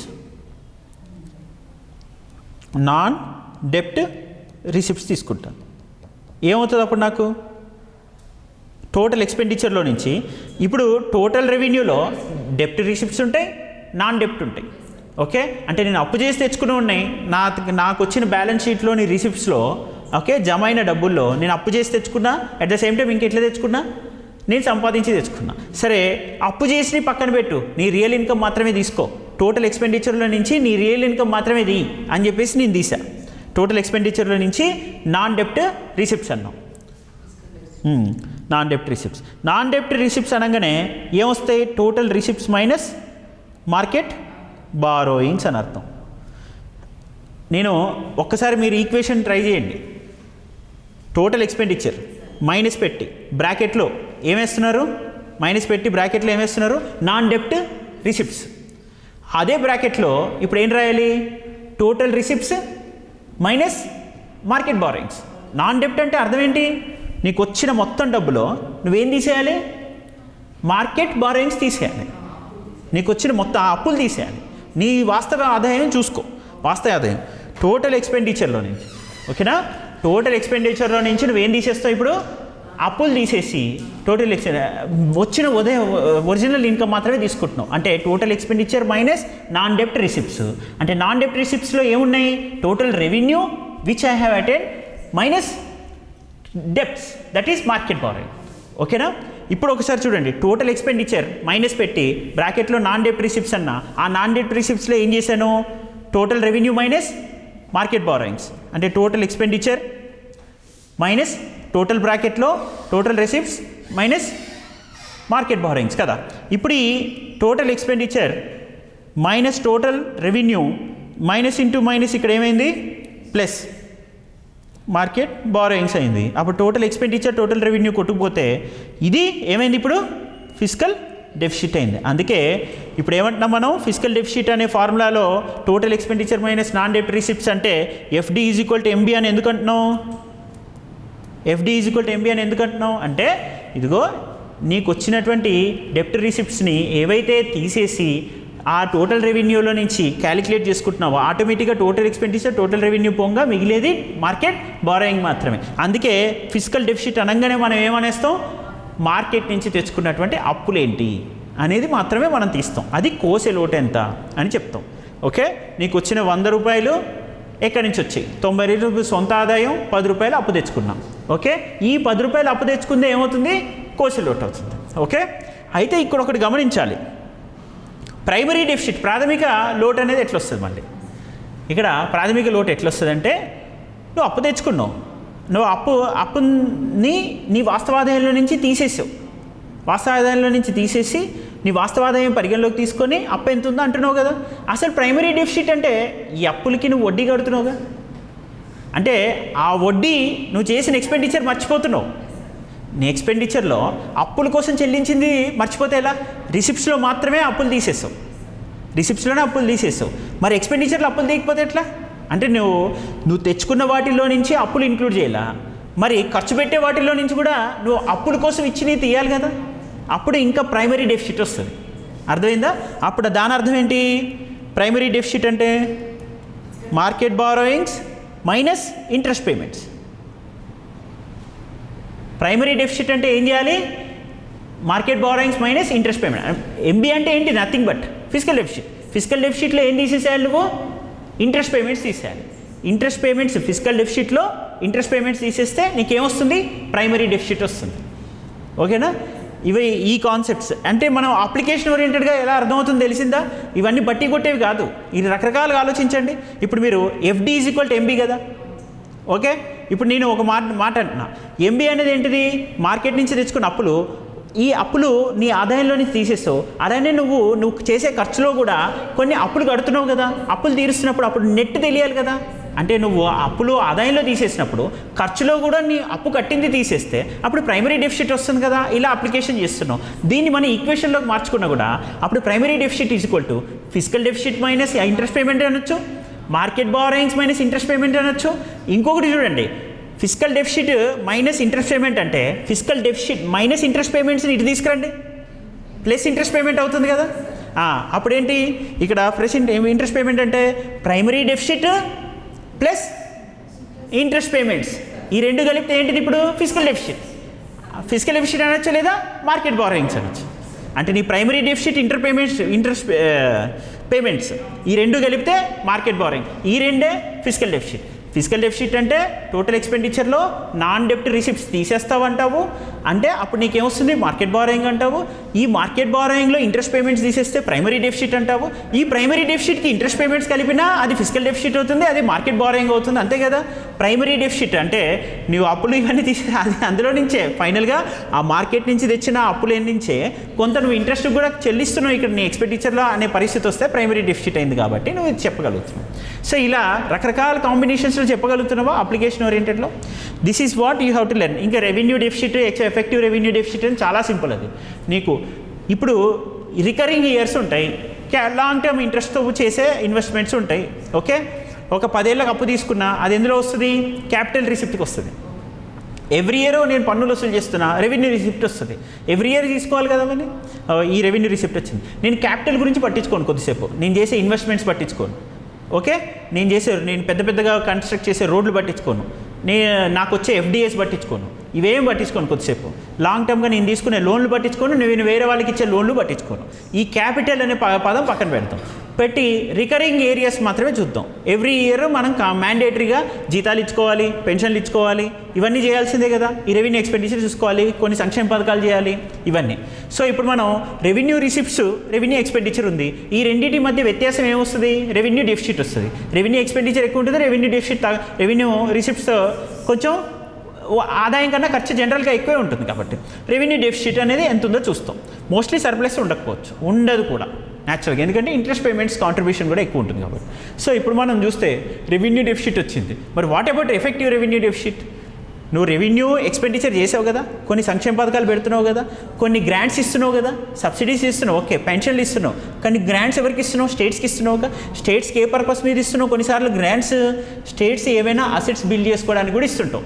local government related grants ఇస్తావు. లోకల్ గవర్నమెంట్ గ్రాంట్స్ ఇచ్చినప్పుడు లోకల్ బాడీస్కి స్టేట్ గవర్నమెంట్ కొంత ఖర్చు పెట్టుకోవడానికి కేంద్ర నిధులు ఇస్తుంది లోకల్ బాడీ డెవలప్మెంట్ కోసం. ఆ లోకల్ బాడీస్లో వాళ్ళు కొంత రోడ్ కన్స్ట్రక్ట్ చేయొచ్చు, నల్లాలు కన్స్ట్రక్ట్ చేయొచ్చు, ఇంకా ఏమైనా కొంచెం చిన్న ప్రాజెక్ట్స్ చేపట్టచ్చు, అంటే కాలువల పూడిక తీయడం కానీ సంబంధించి కావచ్చు, ఇలాంటివన్నీ చేస్తారు. ఇందులో నుంచి కొంత అసెట్ క్రియేట్ అవుతుంటుంది. సో ఈ రెవెన్యూ గ్రాంట్స్ ఏవైతే ఉంటాయో రెవెన్యూ ఎక్స్పెండిచర్లో నుంచి సంక్షేమ పథకం అని చెబుతూ ఇస్తూ కొన్ని స్టేట్స్కి ఇస్తున్నటువంటి గ్రాంట్స్ ఉంటుంటే ఆ గ్రాంట్స్ వల్ల కొన్ని అసెట్స్ క్రియేట్ అవుతాయి. సో ఇలా కొంత రెవెన్యూ ఎక్స్పెండిచర్లో అసెట్ క్రియేటింగ్ ఎలిమెంట్స్ ఏవైతే ఉంటాయో వాటిని మనం తీసేస్తే ఎఫెక్టివ్ రెవెన్యూ డెఫిసిట్ వస్తుంది. ఓకేనా? ఎందుకంటే రెవెన్యూ డెఫిసిట్ అంటే కంప్లీట్గా ఈ సంవత్సరానికి సంబంధించిన వచ్చిన డబ్బులేంటి, ఈ సంవత్సరాన్ని అంటే ప్రతి సంవత్సరం రికరింగ్గా జరుగుతున్న ప్రక్రియలో జీతాలు ఇవన్నీ రన్నింగ్ క్యాపిటల్కి సంబంధించి, రన్నింగ్ ఇన్స్టిట్యూట్కి సంబంధించి రిసిప్ట్స్ అండ్ ఎక్స్పెండిచర్ అనేది రెవెన్యూకి సంబంధించి చేసేస్తాం. ఎఫెక్టివ్ రెవెన్యూ డెఫిసిట్ తీసుకోవాలంటే ఏం చేస్తావు? అరే ఈ సంవత్సరానికి సంబంధించే కాదు, వీటి ఎఫెక్టివ్ ఇంకో కొన్ని సంవత్సరాల తర్వాత ఉండబోతున్న క్యాపిటల్ ఎలిమెంట్స్ ఉన్నాయి ఇందులో, ఆ పాయింట్ కూడా తీసేస్తే ఇంకా ఎఫెక్టివ్గా మనకి రెవెన్యూ డెఫిసిట్ తీసుకోవడానికి అవకాశం ఉంటుంది. అది effective revenue deficit. Okay, so ఇది ఇలా చదవాలి. If an economy is under inflationary pressure. ఇప్పుడు ఇన్ఫ్లేషన్ గురించి చెప్తాం. ఇలా నెక్స్ట్ ఇన్ఫ్లేషన్కి సంబంధించి ఏంటి? ఇప్పుడు ఇన్ఫ్లేషను ఏదైనా ధరలు పెరిగితే దాని ద్రవ్యోల్బణం, ఓకే, అది పాకుతూ వెళ్తుందా పరిగెత్తుకుంటూ వెళ్తుందా అనే దాన్ని బట్టి అది క్రీపింగా హైపరా అని చెప్తాం. సింపుల్. సో ఇప్పుడు creeping inflation outcome if an economy is under inflationary pressure, domestic currency heads for depreciation, exports become less competitive with imports getting last year, or cost of borrowing decreases, bond holder get benefited. ఇవన్నీ ఉన్నాయి. సరే, దీనిలో నాకు application ఓరియంటెడ్గా think చేయండి. ఇప్పుడు what is your thinking? ఇప్పుడు నేనున్నా first ఈ ఆప్షన్స్ అన్నీ, ఈ స్టేట్మెంట్స్ అన్నీ పక్కన పెట్టేయండి. నేను మీకు అప్పిచ్చా, ఎంత ఇచ్చా? 100 రూపాయలు ఇచ్చా, 2 రూపాయలు వడ్డీకి ఇచ్చా. ప్రతి నెల మీరు నాకు 2 రూపాయలు ఇవ్వాలి. ఓకే, ఇప్పుడు ఈ 100 రూపాయలకి నాకు ఎన్ని గూడ్స్ వస్తాయి? ఈ 100 రూపీస్కి నేను ఎన్ని గూడ్స్, ఇలాంటి పెన్నులు ఎన్ని కొంటా? ఒక 100 కొంటా అనుకుందాం హైపోథెటికల్గా. ఈ 100 రూపాయలతోటి నేను ఎన్ని కొంటున్నా? పెన్నులు 100 కొంటున్నా. ఓకే, ఇప్పుడు నువ్వు నాకు ఎన్ని ఇస్తున్నావు? నెల 2 రూపాయలు ఇస్తున్నావు. 2 రూపాయలు ఇస్తుంటే ఇంకా అడిషనల్గా నాకు ఎన్ని పెన్నులు వస్తాయి? 2 పెన్నులు వస్తాయి. అంతవరకు ఉంది. ఇప్పుడు ఫ్యూచర్లో నేను ఏం చేయబోతున్నా? ఇంకో 1 ఇయర్ తర్వాత ఈ 100 రూపాయలకి 9 పెన్నులు కొంటున్నాను. అంత 90 పెన్నులు కొంటున్నాను అనుకుందాం. 90 హైపోథెటికల్గా 90 పెన్నులు కొంటున్నాను అనుకుందాం. అంతకుముందు 100 కొనేవాడిని, ఇప్పుడు ఇదే 100 రూపాయలకి 90 కొంటున్నా. తర్వాత నువ్వు నాకు 2 రూపాయలు ఇస్తావు. ఇప్పుడు ఆ 2 రూపాయలతో ఎన్ని పెన్నులు కొంటా? ఒకటే కొంటా, మ్యాక్సిమం 1.5 పెన్ను అనుకోండి. సరే, ఇంకా కంఫర్ట్ కోసం 50 పెన్నులే కొనగలను అనుకుందాం. కొన్ని ఒక 3 ఏళ్ళు 5 ఏళ్ళ తర్వాత అనుకోండి. 5 ఏళ్ల పాటు నువ్వు నాకు 2 రూపాయలు వడ్డీకి కడుతూనే ఉన్నావు డబ్బులు. నేను 5 ఏళ్ల పాటు ఉన్నా. ఈ 5 ఏళ్ల క్రితం చూస్తే నేను 100 పెన్నులు కొనేవాడిని. నీకు ఇచ్చిన అప్పు అమౌంట్ ఏదైతే ఉందో ఈరోజు 50 పెన్నులే కొంటున్నా. కానీ నువ్వు నాకు ఇచ్చిన ఆ 2 రూపాయలతో నేను ఎన్ని కొంటా? 1 పెన్నే కొంటున్నా. ఒకప్పుడు 2 పెన్నులు కొనేవాడిని, ఇప్పుడు 1 పెన్ను కొంటున్నా. ఇప్పుడు ఎవరు లాభపడ్డాడు? నువ్వు లాభపడ్డావు, అప్పు తీసుకున్న లాభపడ్డాడు, నేను నష్టపోతున్నా. ఓకేనా? ధరలు పెరగడం వల్ల ఎవరు నష్టపోతున్నారు? అప్పు ఇచ్చినోడు నష్టపోతున్నాడు. ఓకేనా? ఎవరు లబ్ధి పొందుతున్నాడు? అప్పు తీసుకున్నాడు నష్టపోతున్నాడు. సేమ్ ఉల్టా చేయండి. ఇక ధరలు తగ్గితే ఇప్పుడు ఎవరు లాభపడతాడు? అప్పు ఇచ్చినోడు లాభపడతాడు. ధరలు తగ్గితే ఎవరు నష్టపోతారు? అప్పు తీసుకున్నాడు నష్టపోతాడు. వడ్డీ ఎక్కువ కట్టాల్సి వస్తుంది. యాక్చువల్గా ఆ వడ్డీ డబ్బుతోటి ఎక్కువ ప్రొడక్ట్స్ మార్కెట్లో దొరుకుతున్నాయి ఇప్పుడు కంపేర్తో, ఎందుకంటే ధరలు తగ్గడం వల్ల. సో దీన్ని బట్టి మీరు చెప్పండి కాస్ట్ ఆఫ్ బారోయింగ్. ఇప్పుడు దీని ఆన్సర్ చేయండి. దీని ఆన్సర్ నేను ఎక్స్ప్లెయిన్ చేయకుండానే మీరు చేయగలగాలి. ఓకే, ఇంకా డొమెస్టిక్ కరెన్సీ, ఈ కరెన్సీకి అప్లై చేసి చూద్దాం ఒకసారి. మళ్ళీ ఎక్స్పోర్ట్స్ ఇంపోర్ట్స్ అన్నిటికీ అప్లై చేద్దాం. ఇప్పుడు మీరు ఇందాక చెప్పినట్టుగా మీకు డాలర్ రేటు బాగా పెరిగిపోయింది అనుకోండి. డాలర్కి ఇన్ఫ్లేషన్ ఒకటి ఉంది మళ్ళీ, వస్తువులు కాకుండా. డాలర్ రేట్ పెరిగితే ఇప్పుడు నాకు ఒకప్పుడు నేను 10 వస్తువులు ఇంపోర్ట్ చేసుకునేవాడిని. ఓకే, 10 పెన్నులు నేను ఇంపోర్ట్ చేసుకుంటాను యూఎస్ఏ నుంచి. ఇప్పుడు 8 పెన్నులే చేసుకుంటున్నా అదే డబ్బుతో. ఎందువల్ల? డాలర్కి డిమాండ్ పెరిగిపోయింది. ఓకే, ఆ వస్తువుకు డిమాండ్ పెరగల, వస్తువుకి డిమాండ్ పెరగల, వస్తువు 10 తీసుకుంటున్నాను నేను, వస్తువుకి డిమాండ్ పెరగల. ఇప్పుడు డబ్బులు మనకి రేట్ ఎక్కువైపోయింది, అది డాలర్ రేట్ ఎక్కువైంది, దానివల్ల సమస్య. దానివల్ల కూడా మనకి ఇన్ఫ్లేషనరీ ప్రెషర్ ఉంటుంది. ఉంటుందా? రైట్. సో ఇప్పుడు డాలర్ డిప్రిషియేట్ అయితే ఇన్ఫ్లేషనరీ ప్రెషర్ తగ్గుతారు, డాలర్ అప్రిషియేట్ అయితే ఇన్ఫ్లేషనరీ ప్రెషర్ పెరగచ్చు ఆ టైంలో. Okay, export area. సో అయితే ఇక్కడ ఒకసారి చూడండి, ఎక్స్పోర్ట్ ఇక్కడ మీరు గమనించాలంటే మన వస్తువులు ఎక్కువగా ఎక్స్పోర్ట్ అవ్వాలంటే డాలర్ రేట్ ఎక్కువ ఉండడం వల్ల ఏమవుతాం, మనం ఇంపోర్ట్ తగ్గిస్తాం, మనం ఎక్కువ ఎక్స్పోర్ట్, మన వస్తువు చీప్గా ఉంటుంది కాబట్టి ఎక్స్పోర్ట్స్ ఎక్కువ ఉంటాయి. ఆ ఎక్స్పోర్ట్స్ ఎక్కువ ఉండడం వల్ల ఏం జరుగుతుంది ఇక్కడ, వస్తువు మనకి ధన ప్రవాహం పెరుగుతుంది, ఎక్స్పోర్ట్స్ పెరుగుతాయి, ఎంప్లాయ్మెంట్ పెరుగుతుంది, తద్వారా రిలయబుల్ ఇన్ఫ్లేషనరీ ప్రెషర్ ఉంటుంది. That is good for economy. Around 3 to 5% maximum, not exceeding 5%. 3 to 5% is reasonably good inflation. Okay, so ఇలా మన కాస్ట్ ఆఫ్ బారోయింగ్ పెరుగుతుందా తగ్గుతుందా, ఎక్స్పోర్ట్ ఇంపోర్ట్ ఇంపాక్ట్ ఏంటి, ఇవన్నీ అప్లికేషన్ ఓరియంటెడ్గా చదవాలి. ఓకే, ఐ థింక్ ఇవి కాన్సెప్ట్స్ అండి. ఈ కాన్సెప్ట్స్కి సంబంధించి మీరు కొంచెం మళ్ళీ ఒకసారి రీవిజిట్ చేయండి. I have to go to Ashok Nagar as early as possible today. That is why ఈరోజు కొంచెం ఎర్లీగా నేను స్టార్ట్ చేశాను. నేను ఎలా అయితే నిత్య జీవితానికి అనువర్తించానో అంతే తేలిగ్గా అర్థం చేసుకుంటూ చదవాలి మీరు. అంతే తేలిగ్గా ఇప్పుడు ఇది 5వ తరగతి పిల్లోడికి చెప్పినా అర్థమవుతుందా కాదా, అట్లా చదవాలి.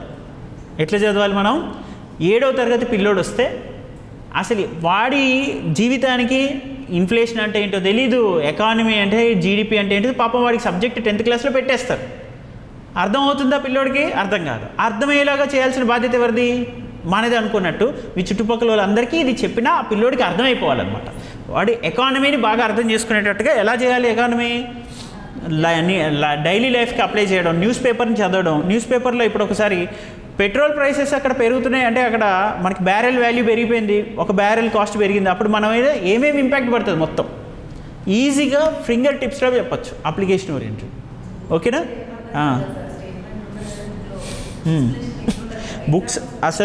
బుక్స్ మనం చదవడం కాదు, నిజం చెప్పాలంటే నేను తెలుగు మీడియం బుక్స్ రిఫర్ చేయను, అస్సలు సపోర్ట్ చేయను. ఓపెన్ టాక్ ఏంటంటే ఇంట్రడక్టరీ మ్యాక్రో ఎకనామిక్స్ ఎన్సీఆర్టీ చదవకపోతే జీడిపి డిఫ్లేటర్ అంత ఈజీగా వాళ్ళు ఇచ్చినట్టుగా ఇంకెక్కడ ఇవ్వరు.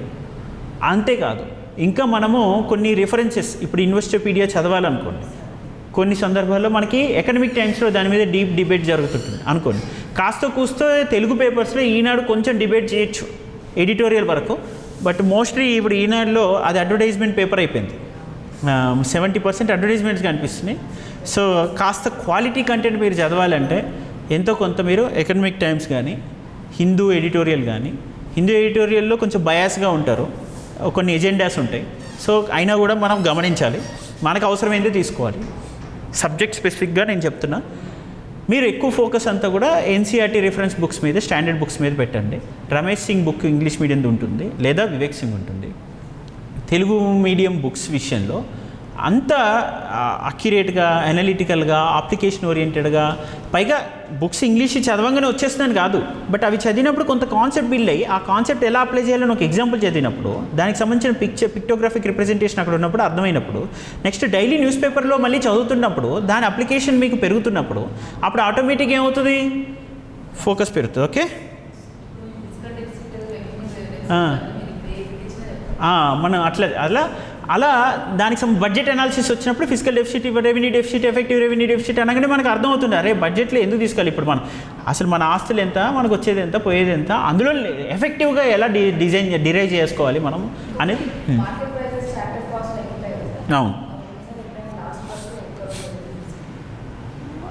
ఫ్యాక్టర్ ప్రైస్ అదే ఇప్పుడు మార్కెట్ ప్రైస్, ఫ్యాక్టర్ కాస్ట్. ఇప్పుడు ఫ్యాక్టర్ కాస్ట్ అంటే ఏంటి? ఫ్యాక్టర్ కాస్ట్ అంటే మార్కెట్ ప్రైస్ అంటే మార్కెట్ ప్రైస్ 2 దగ్గర తీసుకోవచ్చు. మీకు అది తెలియాలి ఏంటంటే, ఒకటి ఉత్పత్తి చేసే దగ్గరన, లేదా ఆ ఉత్పత్తి డెలివరీ అయ్యే కన్జ్యూమర్ దగ్గరన అనేది చూసుకోవాలి. ఇప్పుడు ప్రొడక్షన్ జరిగే ప్లేస్లో కూడా మార్కెట్ ప్రైసెస్ ఉంటాయి. ఓకేనా? కారకాల వద్ద, ఉత్పత్తి కారకాల వద్ద. ఓకే, ఈ ప్రొడక్షన్ ల్యాండ్, లేబర్, క్యాపిటల్ విషయంలో ఎలా ఉంది ప్రైస్ అనేది, పెరిగిందా తగ్గిందా అని చూసుకుంటాం. ఆ మార్కెట్ ప్రైస్ అంటే ప్రస్తుతం ఉన్న ధరలో, మార్కెట్ ధరలో. లేదు ఫిక్స్డ్ ప్రైస్, కాన్స్టెంట్ ప్రైస్ అంటే ఒకప్పుడు ల్యాండ్, లేబర్, క్యాపిటల్ ఎంత ఉంది 10 ఏళ్ల క్రితం, ఆ ధర వద్ద లెక్కిస్తున్నావా? ఎక్కడ, ఏ స్థాయిలో? ప్రొడక్షన్ స్థాయిలో, ఫ్యాక్టర్ స్థాయిలో. ఓకే, ఉత్పత్తి కారకాల దగ్గర లెక్కిస్తున్నాం, అప్పుడు అది ఫ్యాక్ట్. ఉత్పత్తి కారకాల దగ్గర కాకుండా ఇక్కడ కన్జ్యూమర్ దగ్గర లెక్కిస్తాం. ఓకేనా?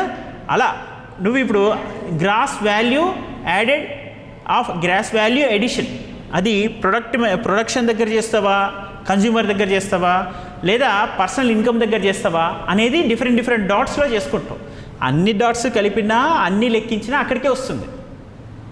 ఓకేనా?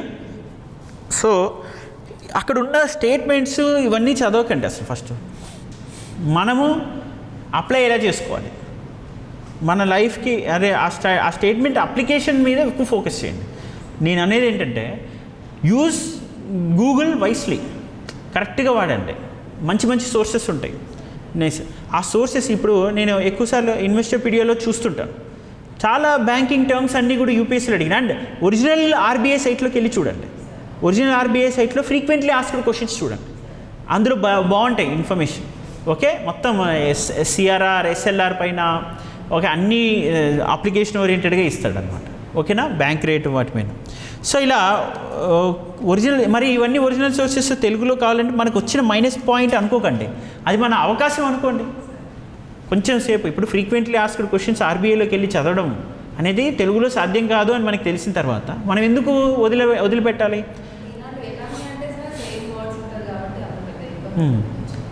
ఇప్పుడు ఆ వర్డ్ అర్థం కాకపోతే మనం ఏం చేస్తాం? డిక్షనరీలో చూసుకుంటాం. పరిభాష అది కాకపోవచ్చు, కానీ అర్థం తెలుస్తుందిగా. ఇప్పుడు యాంజియోస్పెర్మ్, జిమ్నోస్పెర్మ్ అంటే ఆవృత బీజం, వివృత బీజం అని ఇవ్వకపోవచ్చు, కానీ విత్తన సహితం రహితం, లేదా విత్తనం పూర్తిగా బహిర్గతం ఏంటిని, లేదా ఇలా ఏదో వివరిస్తుంది కదా, ఏదో పొడుగ్గా. అలా ఆ పొడుగైన వివరంతో అర్థమవుతుంది కదా కాన్సెప్ట్. సో ఇంగ్లీష్ టెర్మినాలజీ పరిచయం అవుతుంది కదా, దానివల్ల మీరు నేర్చుకుంటారు కొత్త విషయాలు, కాన్ఫిడెన్స్ పెరుగుతుంది. సో నేను ఎందుకని చదవరో నాకు అర్థం కాదు. ఇప్పుడు మనం చదివితే నష్టం ఏంటి? మనం రోజు మిగతా వాడు 8 గంటలు చదువుతాడు, మనం 16 గంటలు చదవడం, అంతమించి ఏం డిఫరెన్స్ లేదుగా. పైగా మనకి ఇంకా ఇంట్రెస్ట్ పెరగాలిగా యాక్చువల్లీ, ఎందుకంటే వాడికి చిన్నప్పటి నుంచి తెలిసిన విషయం మనకి ఇప్పుడు తెలియని విషయం నేర్చుకుంటున్నాం. నేర్చుకుంటే ఎగ్జైట్మెంట్ పెరగాలి, ఎగ్జైట్మెంట్ పెంచుకోవాలి. కానీ ఎందుకని సమస్య అంటే మనకి షార్ట్కట్లో రావాలి, త్వరగా జాబ్ రావాలి. దీంతో పాటు ఫస్ట్ జాబ్ రావాలంటే కాన్ఫిడెన్స్ రావాలి, నాలెడ్జ్ రావాలి కదా వీటి మీద.